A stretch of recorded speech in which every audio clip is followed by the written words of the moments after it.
aventuras ñoñas, de compartir con ustedes lo que estos últimos años estamos haciendo un trabajo de divulgación desde el Planetarium Cusco, que es precisamente la astronomía inca.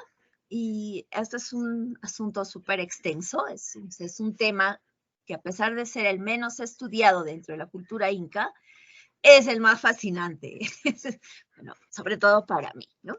Y dentro de todo el mundo de la astronomía inca, me gustaría hablarles sobre todo de los objetos estelares, ¿no?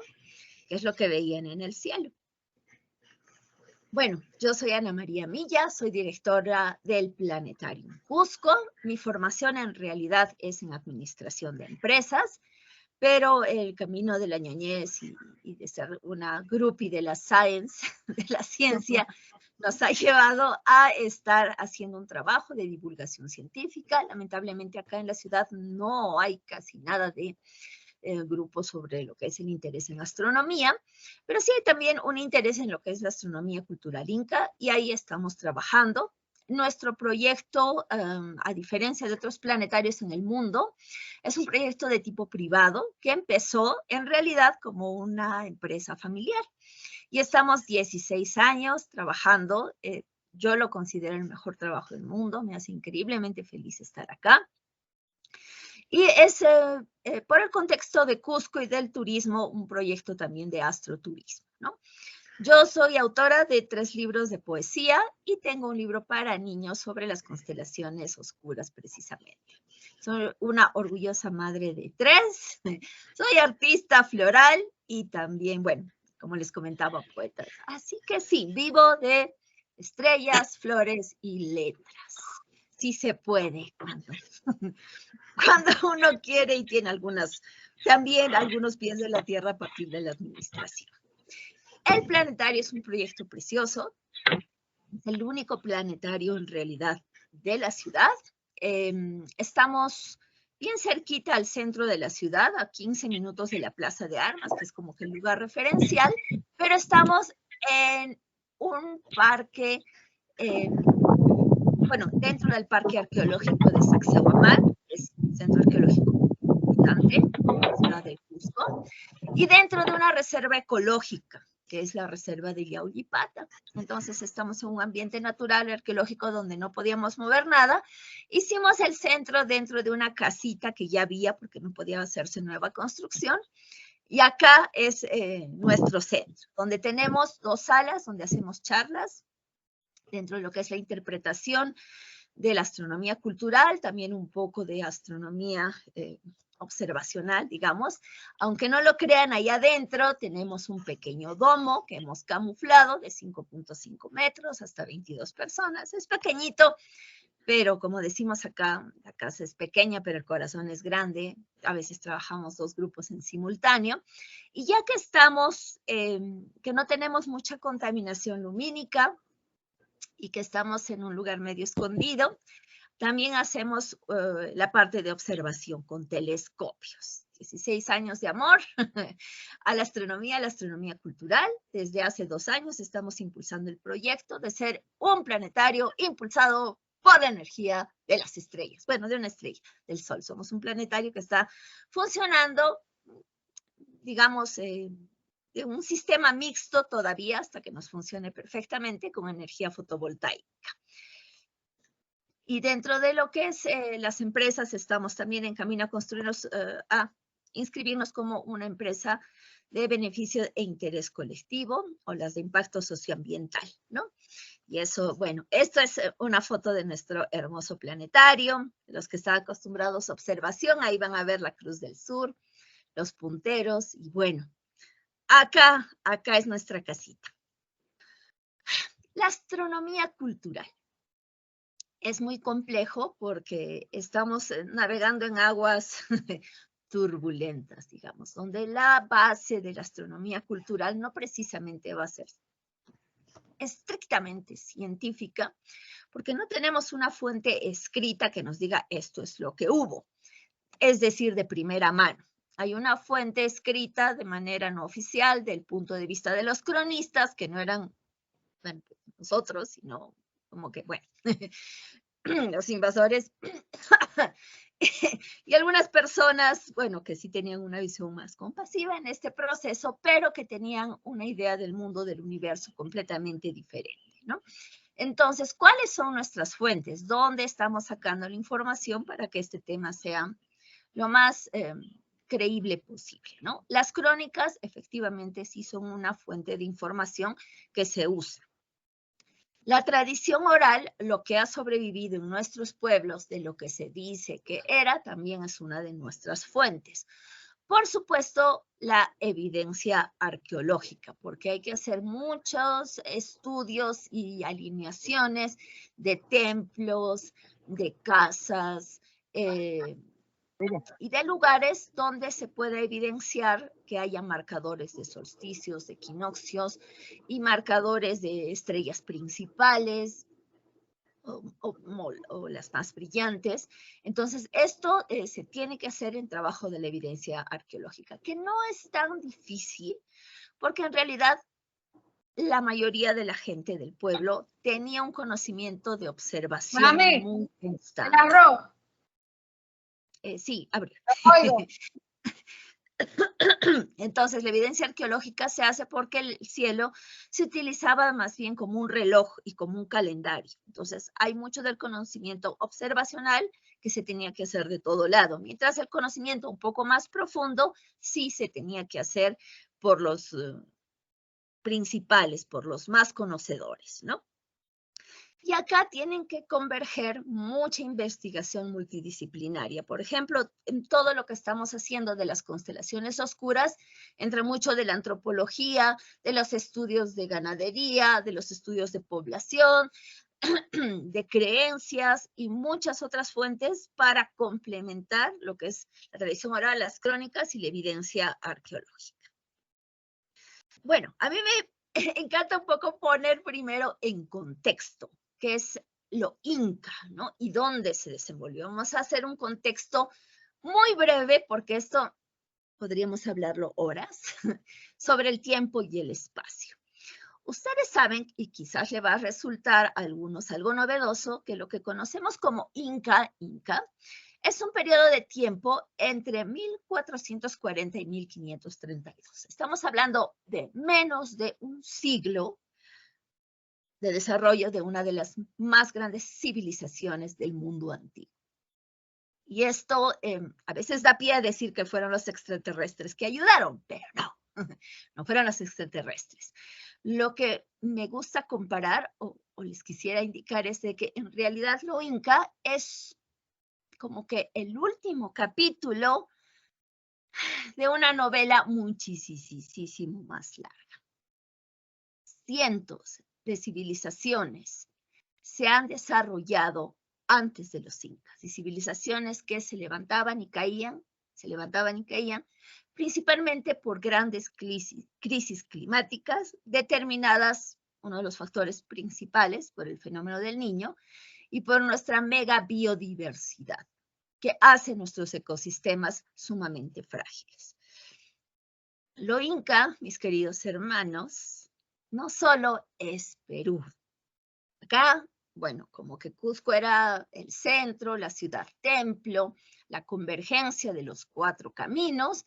Entonces, bueno, acá ha estado mucho de lo fuerte, pero la extensión del Tahuantinsuyo, que en realidad no es un imperio, sino una gran confederación que aprovecha los conocimientos desarrollados por cientos de civilizaciones a lo largo de miles de años y lo confluye de una manera muy interesante, abarca los países de Colombia, Ecuador, Perú, Bolivia, Chile y Argentina. A mí me gusta pensar en el Tahuantinsuyo como una primera Latinoamérica, que si bien mantenía sus lenguajes, tenía un lenguaje en común, que era el quechua, el quichua, con sus diferentes variaciones, pero que nos hacía una sola, pues de alguna manera, una sola nación, ¿no? Entonces, en este extenso territorio, tratando de entender los ciclos de la Tierra para reflejarlos en los cielos, es que se hace la convergencia de la cosmovisión o de lo que ahora llamaríamos la astronomía cultural de los incas. Debido a la fragilidad de nuestros ecosistemas por su megadiversidad y que la prioridad era hacer agricultura. Dato rápido, en el Perú actual solamente el 1% de nuestro territorio es apto para la agricultura, o sea que imagínense que realmente estaba dura la calle. El principal uso de la agricultura va a ser para la elaboración de calendarios agrícolas que reflejen lo complejo de nuestros ecosistemas.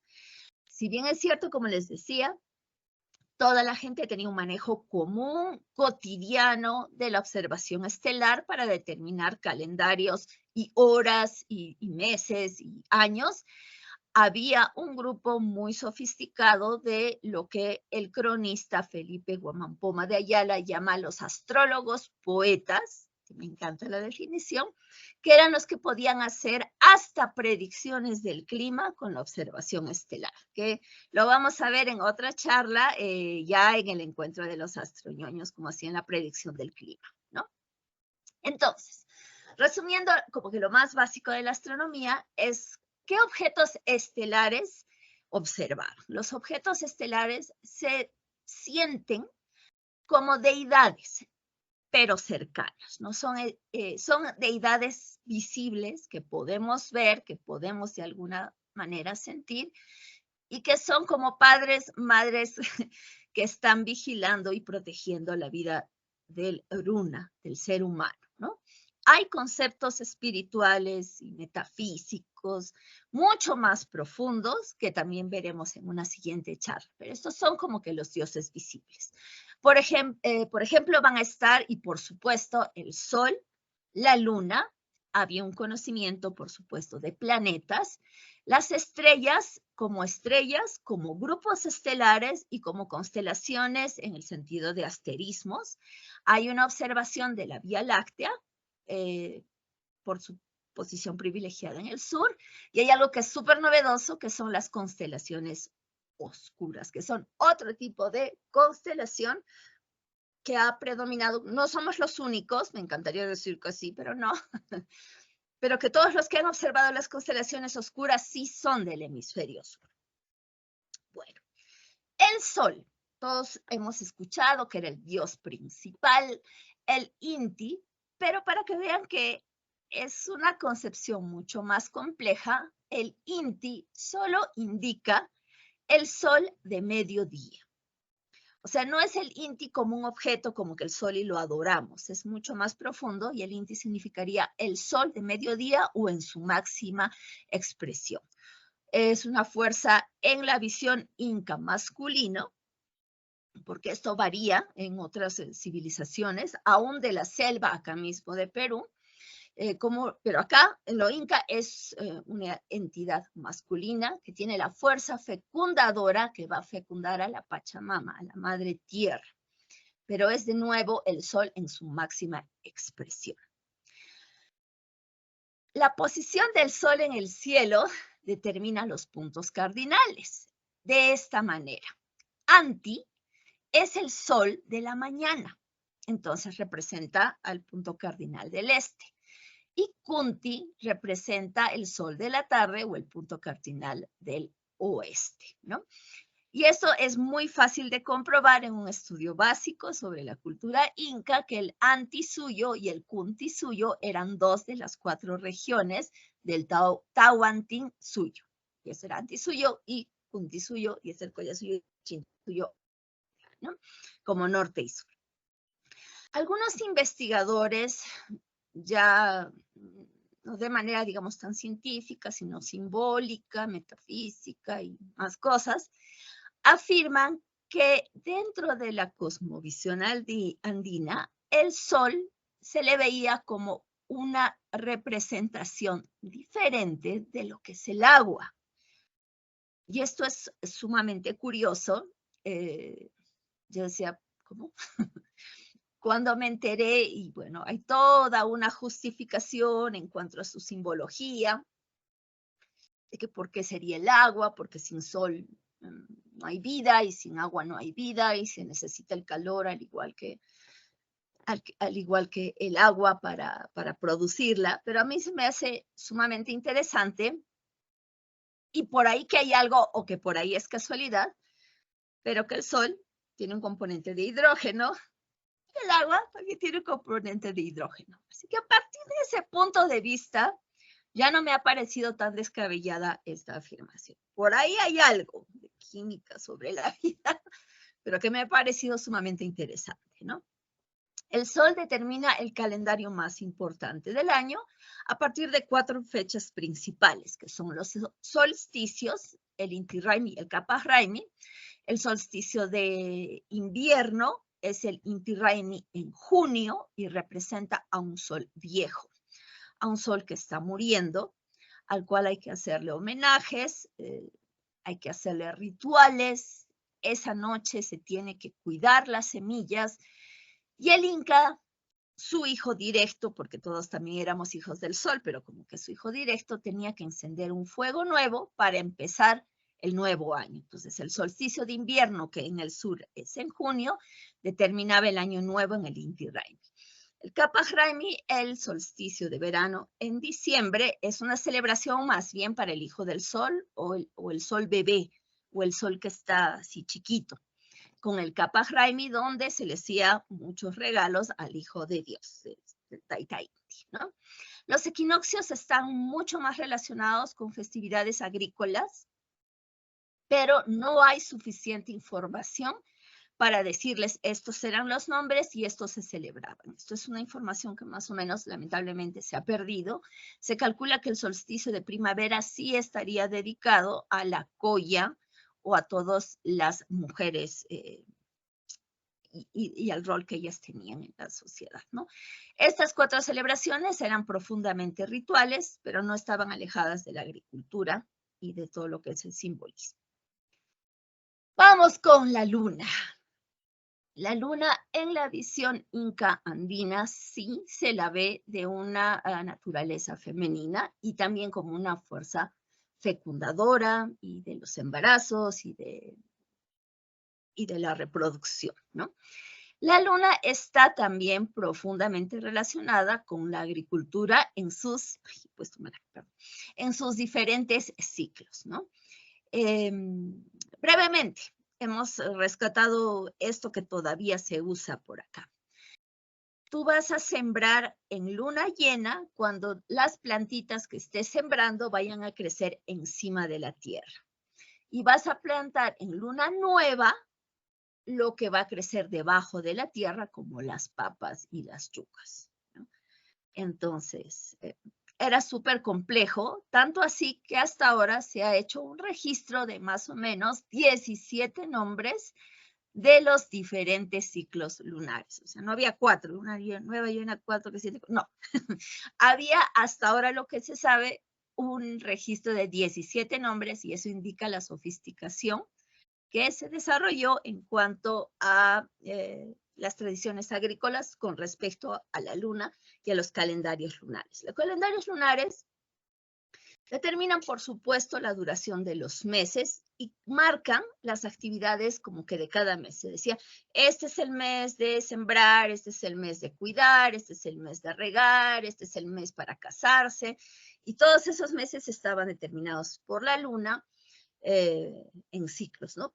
Hay una división, no se sabe si se tenía los 13 meses o los 12 meses por los 28 días. Todavía no se sabe bien porque no se sabe si los cronistas han ajustado lo que recopilaban a los 12 meses que ya venía como tradición.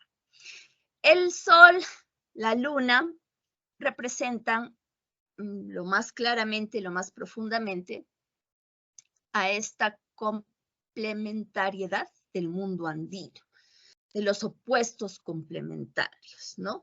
De que todo tiene que tener algo que lo completa, que no es igual, pero lo complementa, ¿no? Esa visión de dualidad que hay en el mundo andino, su máxima representación es la relación del Sol y la Luna.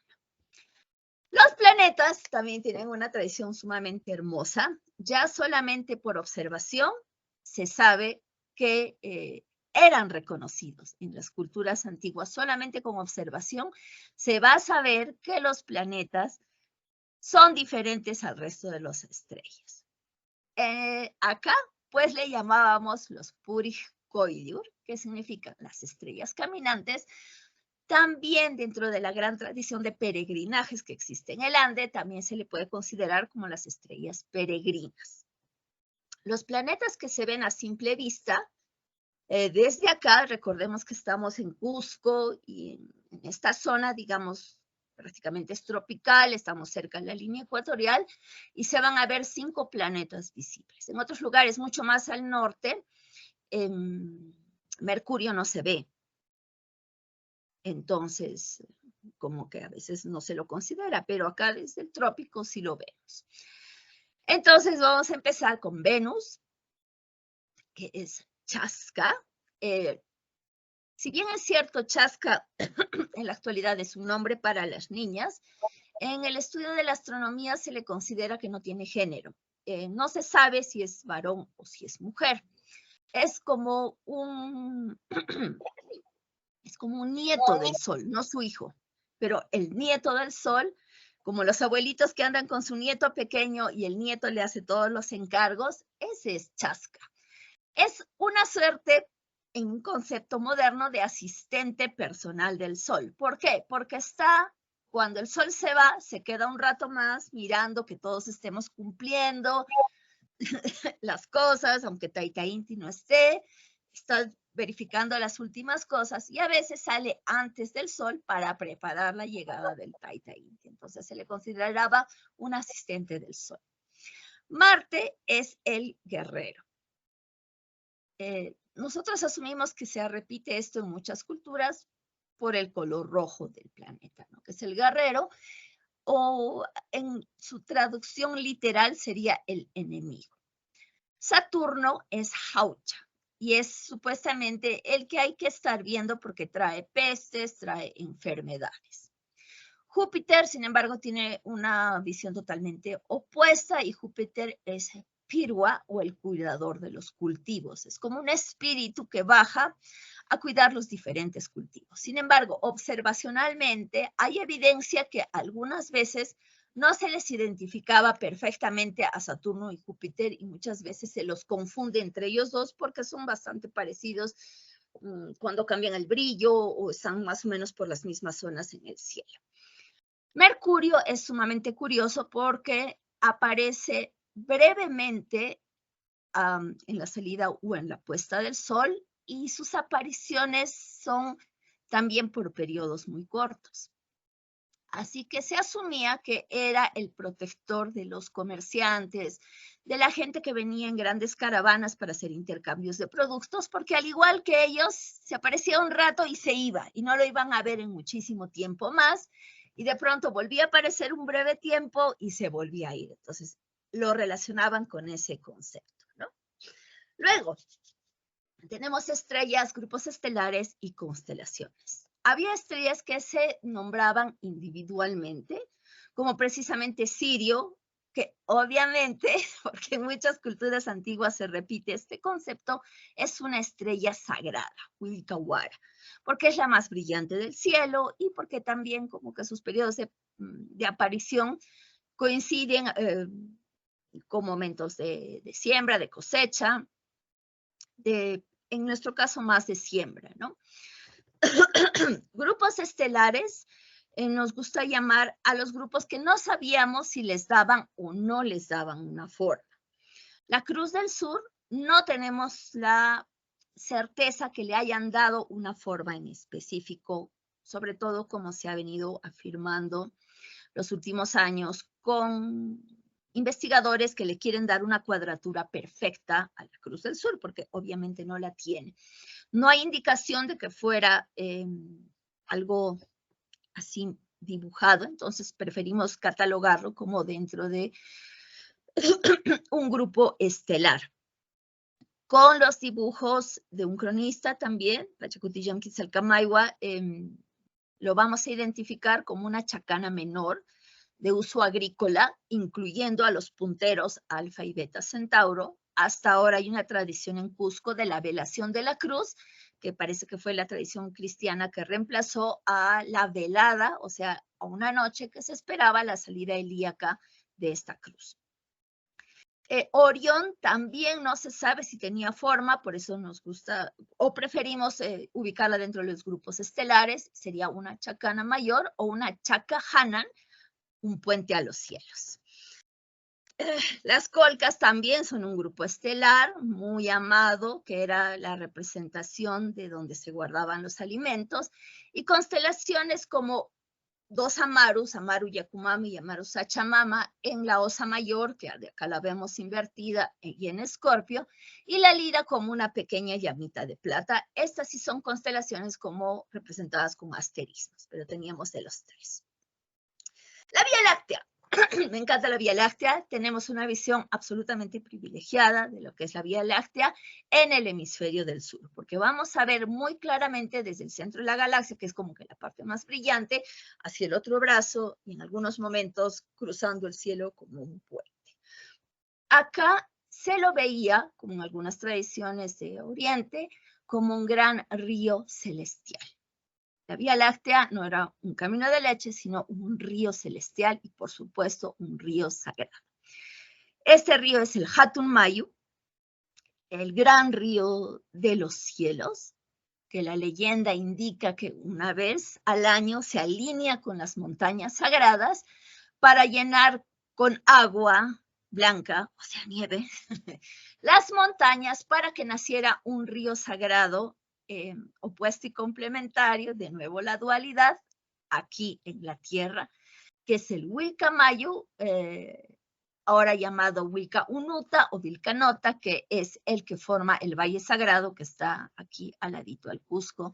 Y esto ya demuestra nuestra profunda y devota y muy omnipresente relación con el agua y el culto al agua que hay en los Andes, ¿no? Porque el agua realmente va a determinar los ciclos de vida en una posición tropical con muchos microclimas que en realidad solo tenemos 2 estaciones, ¿no?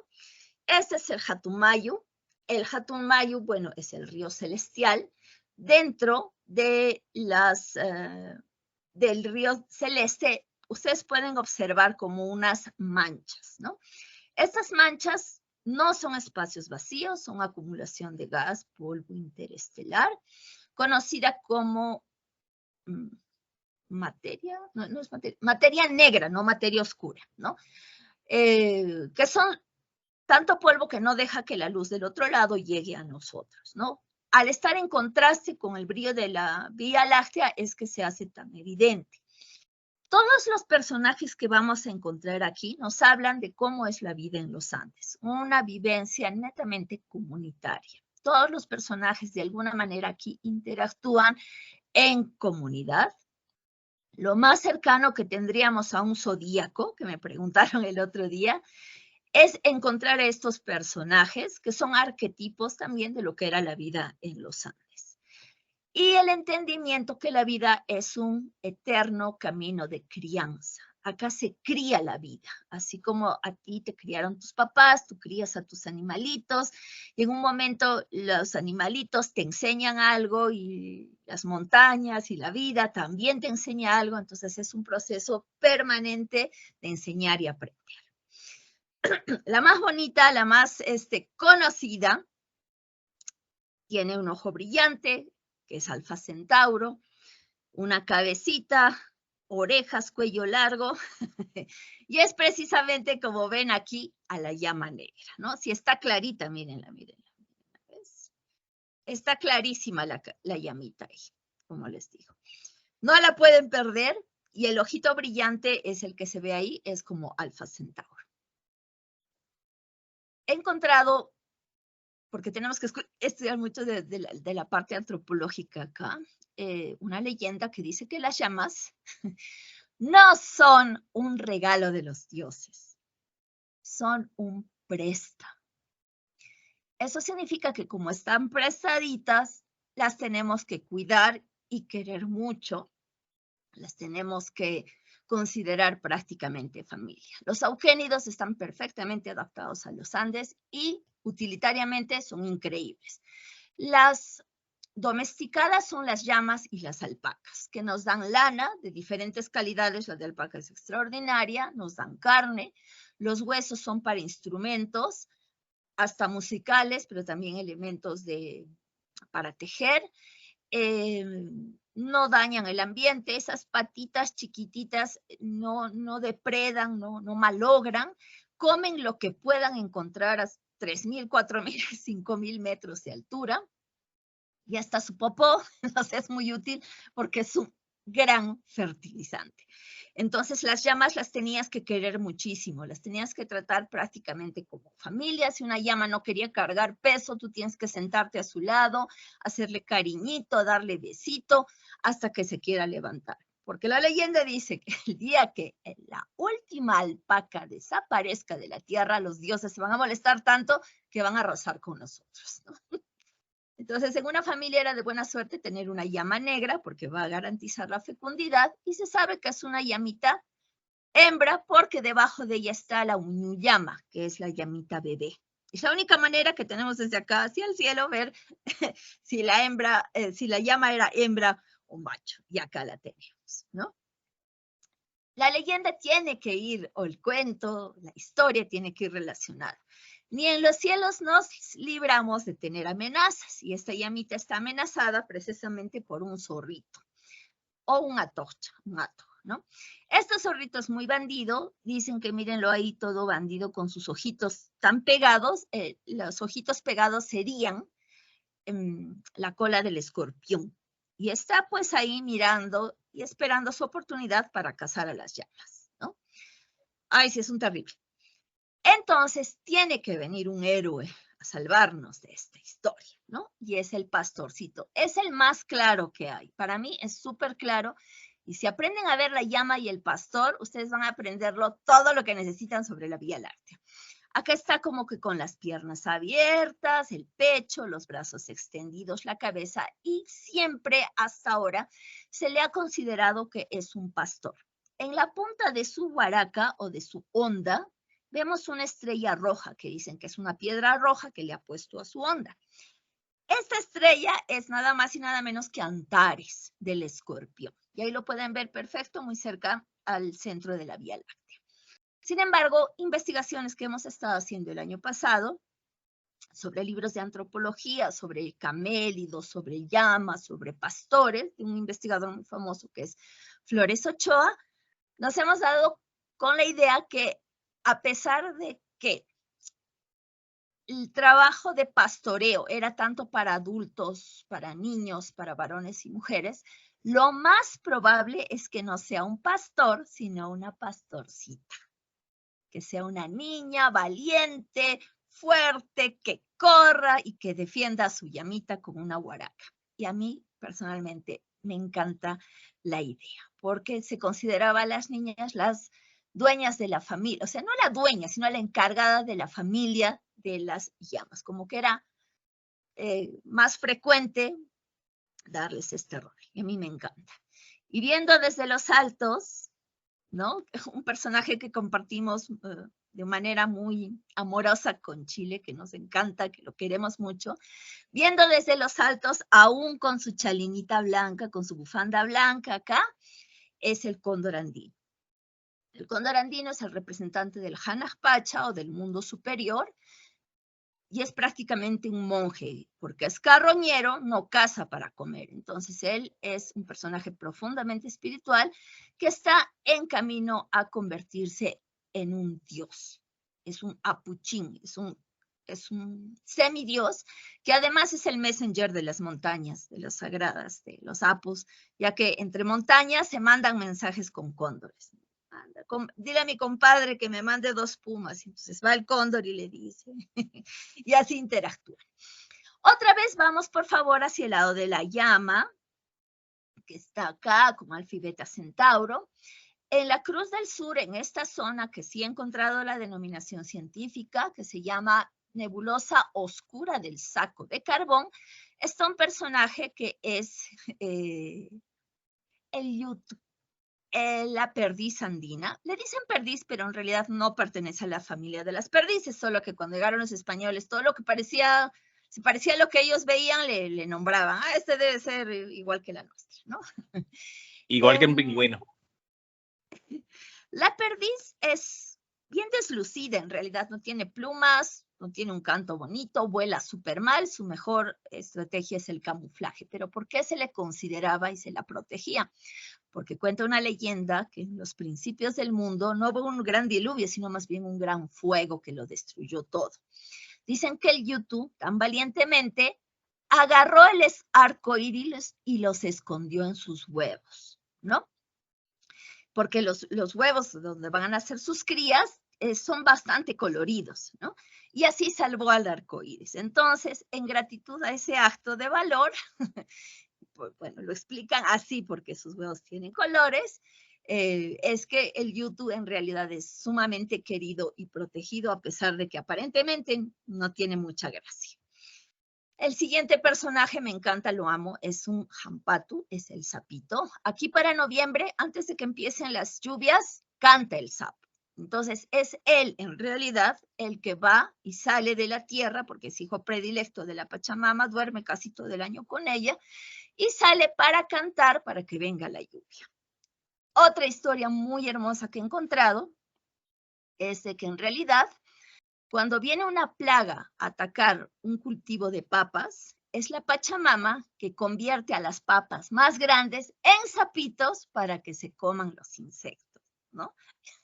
Amo esa historia porque explica toda esa su forma, pues, media papita, media morfa que tienen los sapitos, ¿no? Entonces, ¿por qué deben ser queridos? Y explica muy bien su función como protectora de la agricultura y del equilibrio frente a las plagas y los insectos. Sin mayor noticia, hay una culebra menor en este lado de la Vía Láctea, no sé si se ve el puntero, pero por acá, muy larga, pero es una serpiente menor, mientras las serpientes sagradas, los amarus, son más bien las serpientes amazónicas como la anaconda. Esta es una serpiente menor, una culebrilla de agua, que no tiene mayor mitología, que se llama la machajua. Y lo que sabemos es de que ella es la jefa de las que están en la tierra. Y bueno, esta es la leyenda de la yacana, de la llama negra, para cerrar, que también se llamaba Catachillay, porque cuentan que muy tarde de noche, cuando nadie la ve, ella baja a la tierra, ¿ya? Hay gente que la ha llegado a ver, cuentan, y si ves a la yacana, de pronto todos tus llamas que tienes van a comenzar a tener lanas de colores y muchas crías, entonces sí, es muy bueno verla, pero casi nadie la ve.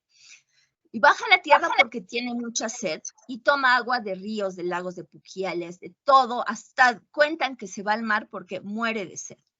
Y regresa un tiempo, no pasa nada, pero en noviembre regresa a devolvernos la lluvia. Y los que han tomado mucha agua, mucha agua, ya saben cómo nos devuelve todo el agua que nos estuvo tomando aquí en la tierra. Entonces, este pipí cósmico de la llama es la explicación que no es única. Hay muchos felinos que hacen lo mismo en la tradición de las culturas preincas en la zona de Nazca, pero nosotros tenemos una llama. Explica las dos estaciones en los Andes tropicales, la estación de lluvias y la de secas, y es como que los ciclos de la llama en el cielo para explicar nuestras estaciones. Y bueno, este es un pequeño botón que quería mostrarles con muchísimo cariño. Gracias por estar acá, por su atención. Me estoy pasando un poquito del tiempo que quedamos y decirles en el idioma pues, quechua, en el runa simi, añay, que son muchas gracias por estar acá conmigo esta noche.